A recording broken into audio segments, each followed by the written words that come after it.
Hello friend, welcome to आंशिक education. आइए हम फिर पोलिनोमियल चैप्टर को हल करते हैं।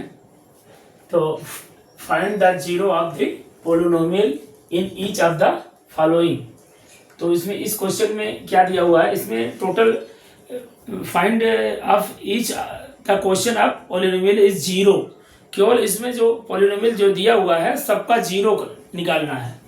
यहाँ दिया हुआ है क्वेश्चन में जीरो ऑफ द पोलिनोमियल, तो इसमें हमको फाइंड करना है जीरो। जितना इक्वेशन दिया है पी ऑफ पॉलिनोमियल जो दिया हुआ है, पी ऑफ एक्स मतलब पॉलिनोमियल, जो पॉलिनोमियल दिया हो उसका हमें जीरो निकालना है। तो हम पहले जीरो निकालने के लिए जीरो करेंगे तो जीरो हम निकाल पाएंगे। तो हम x - 4 को जीरो कर लेते हैं, जीरो के बराबर कर लेते हैं।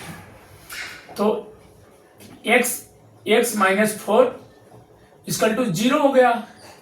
फिर इसको x इक्वल टू क्या लिख सकते हैं, x इक्वल टू लिख लेंगे, x इक्वल टू माइनस उधर चला जाएगा तो 4 आ जाएगा, 4 आ जाएगा। तो हमारा इसमें आएगा जीरो करने पर हमारा x इक्वल टू 4 आएगा।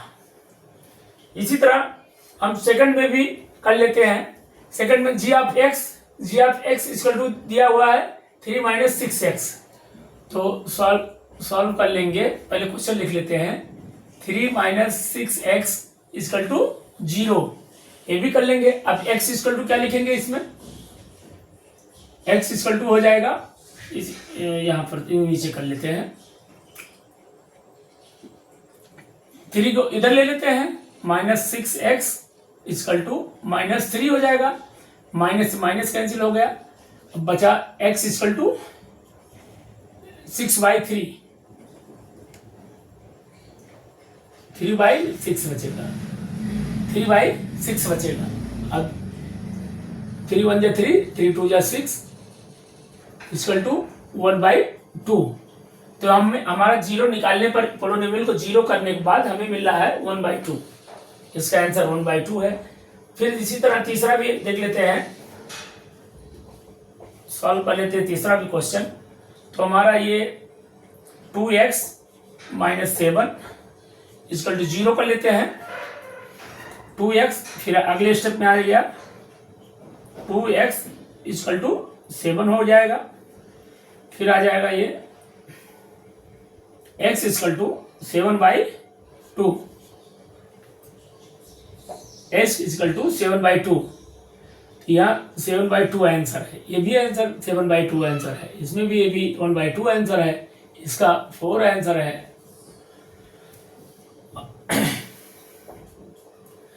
अब इसी तरह h of y equal to 2y, तो हम इसका भी पोलिनोमियल जीरो कर लेते हैं। 2y इक्वल टू 0, तो y इक्वल टू क्या हो जाएगा, y इक्वल टू 0/2 हो जाएगा, y इक्वल टू 0/2 हो जाएगा। फिर अब डिवाइड जब करेंगे तो y इक्वल टू 0 आ जाएगा, तो 0, ये हमारा आंसर इसका 0 है। तो इसी के साथ हमारा क्वेश्चन नंबर 11 पोलिनोमियल क्वेश्चन समाप्त होता है।